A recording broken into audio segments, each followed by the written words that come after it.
Halo sahabat belajar Herman RN. Sebelum belajar jangan lupa ya like, subscribe, tekan loncengnya jika bermanfaat menurut Anda.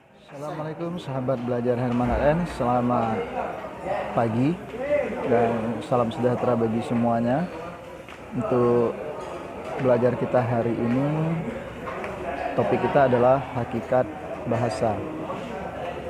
Sebagaimana kita ketahui, bahasa itu adalah alat komunikasi, alat interaksi, dan ada banyak pengertian yang sudah dipaparkan oleh para ahli, para pakar.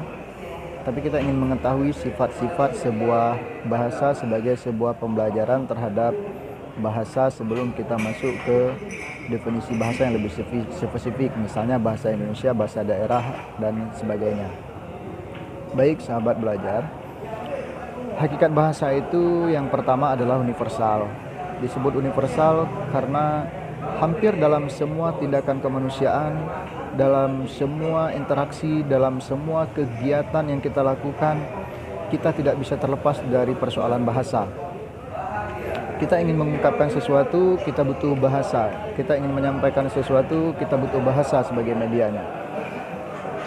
Karena bahasa ini tidak selalu apa yang harus diucapkan oleh mulut, apa yang harus dikeluarkan oleh lisan, maka ketika seseorang mengedipkan mata pun dia bisa dikatakan sebagai sebuah bahasa. Saya ingin memisalkan begini. Ada seorang perempuan melintas di depan beberapa orang laki-laki. Lalu sang laki-laki bersiul-siul. Nah, siul-siulan tadi bisa jadi ditujukan kepada si perempuan. Dalam artian ada tindakan komunikasi di sini. Dalam kasus yang lain, katakanlah misalnya ada seorang teman berada di seberang sana, jauh sekali dari tempat kita, dan kita ingin memanggilnya, dan kita yakin bahwa dia tidak akan mendengar kita. Maka yang kita lakukan adalah berusaha membuat dia merespon apa yang kita lakukan sebelah sini. Lalu kita melambai-lambaikan tangan sampai dia melihat. Nah, ketika usaha melambai-lambaikan tangan ini tertangkap oleh lawan kita tadi, kita sudah berusaha berinteraksi atau berkomunikasi dengan dia. Ini juga disebut dengan bahasa. Jadi bahasa itu universal sekali. Bahkan ketika ada suatu kejadian di dalam rumah, seorang anak mengganggu kondisi di ruang tamu, lalu kakak atau ibunya melekatkan jari telunjuk pada bibirnya, dan anak bayi yang notabene belum pandai berbicara tadi ternyata paham, sehingga dia tidak membuat kerusuhan lagi dan dia tidak mengacak-ngacak meja lagi. Artinya sedang ada bahasa walaupun dengan satu jari telunjuk yang dilekatkan pada bibirnya. Bahasa ini luas sekali, makanya disebut bahasa itu adalah universal. Nah, selain universal, bahasa itu juga unik. Disebut unik karena setiap bahasa memiliki ciri khasnya tersendiri. Nah, ada bahasa yang ciri khasnya misalnya berirama. Ada bahasa yang memiliki ciri khas dengan penambahan bunyi-bunyi tertentu misalnya. Kalau kita mendengar misalnya orang-orang berbahasa daerah, dengan dia mengungkapkan bahasa daerah tertentu, meskipun kita tidak paham, kita tahu dia itu berbahasa daerah apa. Ini adalah ciri khas. Artinya semua bahasa itu memiliki ciri khas tertentu dan itu penanda sebuah bahasa itu unik. Nah, keunikan yang lainnya, kosakata A pada bahasa A itu bisa berubah maknanya ketika dibawakan kepada bahasa B. Saya mau mengambil contoh seperti ini. Katakanlah ada orang Aceh pergi belanja ke Jakarta. Mungkin orang Aceh suka belanja ke Tanah Abang. Sampai ke Tanah Abang, ya namanya orang Aceh karena dia memiliki ciri khas tersendiri, dia ingin berbelanja ini. Biasanya yang ingin dibawa oleh orang Aceh itu perlengkapan salat. Nah, misalnya mulai dari mukenanya, sarungnya, sampai dengan tikar-tikar untuk salat. Lalu orang Aceh tadi bertanya kepada pedagang di Tanah Abang, Bu, ada musala? Si penjual lalu mengatakan, oh ada Pak, musala di ujung sana.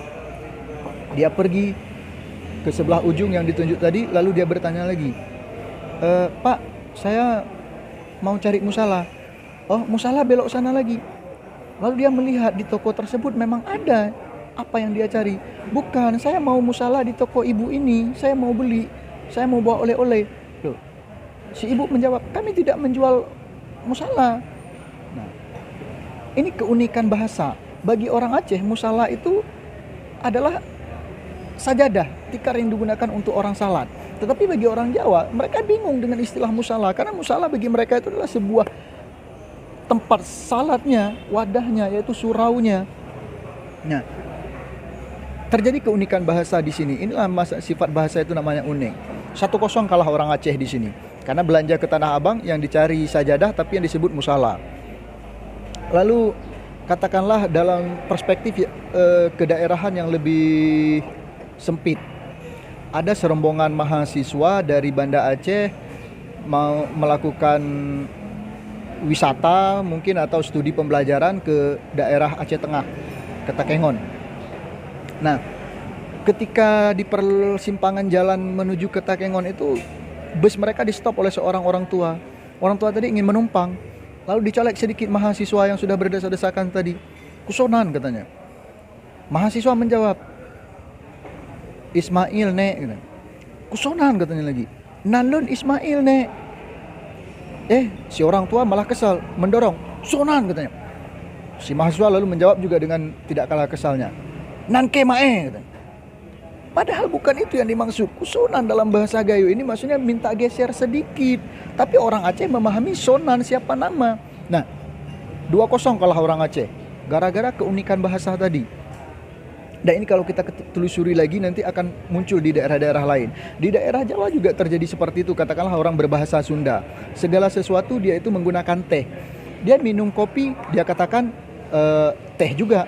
Dia minum air hangat, dia katakan teh juga. Dia minum susu, dia katakan teh juga. Ini teh susu, ini teh kopi, ini teh air hangat, ini teh piring, ini teh, semuanya menggunakan teh. Ini keunikan bahasa. Dan ini kekhasan dalam bahasa Sunda itu. Segala sesuatu yang tidak ada teh, malah disebutkan pakai teh. Nah, sahabat belajar semuanya, kalau kita uraikan ini menjadi panjang lagi. Untuk menghemat waktu, kita masuk ke hakikat bahasa berikutnya. Selain unik, bahasa itu pada dasarnya adalah arbitrer atau arbitrari. Arbitrari itu maksudnya adalah mana suka atau suka-suka. Artinya, ini apa namanya? Jam. Kalau bahasa Indonesianya disebut ini jam. Nah, tapi dalam bahasa daerah lain mungkin namanya yang lain lagi. Ini apa namanya? Meja. Mengapa meja? Sementara dalam bahasa Inggris namanya table misalnya. Lalu lawan meja apa? Kursi. Dalam bahasa Indonesia namanya kursi. Orang Aceh menyebutnya kursi. Lalu dalam bahasa Arab namanya kursiyun.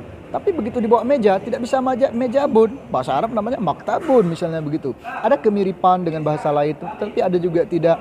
Ini semuanya adalah persoalan arbitrer, mana sukanya orang. Nah, proses kejadian bahasa itu kan mana suka. Katakanlah ada seorang Inggris ketika zaman dahulu dia berkeliling ke daerah Melayu, lalu di daerah mereka tidak ditemukan yang namanya buah berduri-duri dan manis rasanya. Di daerah Melayu mereka temukan itu. Nah, ketika mereka pulang ke Inggris, mereka tidak tahu memberikan nama apa, akhirnya mereka meniru durian. Akhirnya dalam bahasa Inggris durian juga durian. Nah, ketika mereka melihat senjata orang Melayu itu adalah bambu, di daerah mereka tidak ada bambu ya, mereka tinggal menyesuaikan dengan ejaan mereka, bambu misalnya begitu. Nah, bahasa itu mana suka. Yang penting setelah mana suka kita masuk hakikat berikutnya, yaitu konvensional. Ada kesepakatan bagi para penutur. Nah, konvensional dan kesepakatan inilah yang membuat bahasa itu hidup dalam kehidupan masyarakat. Ketika orang Indonesia mengatakan ini meja dan disepakati oleh orang Indonesia semua ini adalah meja, maka semuanya sampai sekarang dan sampai kapanpun berlaku istilah meja. Tapi begitu dibawa oleh orang Arab namanya maktabun, maka mereka sepakat mengatakan ini adalah maktabun. Oleh orang Inggris mereka mengatakan table, maka mereka sepakat semuanya. Konvensional bagi mereka mengatakan bahwa ini adalah table. Nah, hari ini apabila ada sesuatu disebutkan orang, sebuah virus ditemukan oleh orang, lalu si penemunya menyebutkan nama virus itu adalah COVID-19, maka sampai kapanpun terjadi konvensional di dunia internasional mengatakan bahwa virus itu COVID-19, COVID-19 ketika ditranslate ke dalam bahasa Indonesia. Ini bahasa. Bahasa itu pertama mana suka. Oleh si penemunya suka-suka dia membuat istilah apa terhadap bahasa itu. Lalu terjadi konvensional dalam penuturan yang lebih luas. Itu proses terjadinya sebuah bahasa. Ini juga hakikat bahasa. Selain itu bahasa itu juga sebuah sistem lambang, sistem bunyi. Bahasa itu juga tanda. Nah, sahabat bisa melihat bagaimana orang-orang ketika melintasi sebuah perjalanan di persimpangan ada 3 lampu, ada hijau, kuning, dan merah. Nah, ini adalah bahasa sebenarnya, bahasa dari pihak kepolisian. Tidak mungkin setiap persimpangan harus ada polisi yang mengatakan stop, hati-hati, berjalan. Cukup dengan tanda tadi. Begitu menyala lampu merah, orang harus berhenti. Begitu menyala lampu kuning, waspada. Apakah waspada ingin berhenti atau waspada siap-siap untuk berjalan? Begitu menyala lampu hijau, silakan lanjutkan perjalanan. Ini tanda. Tanda ini adalah menjadi bahasa dari pihak kepolisian.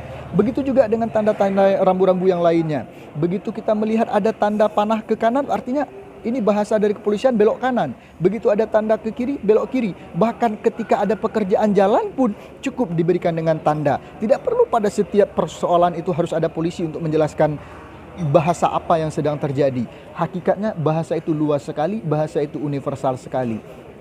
Baik, sahabat belajar, untuk topik hari ini kita padai sampai di sini. Bagaimana kita memahami sebuah bahasa itu hakikatnya sangat beragam sekali. Bahkan dia itu menjadi sebuah sistem lambang, sistem bunyi, juga dia itu menjadi sebuah simbol. Nah, untuk berikutnya kita akan mempelajari kedudukan dan fungsi bahasa Indonesia agar lebih spesifik lagi. Sahabat belajar, jika menurut Anda video ini menarik, jangan lupa like, subscribe, kemudian share saja kepada teman-teman jika menurut Anda ini bermanfaat. Terima kasih.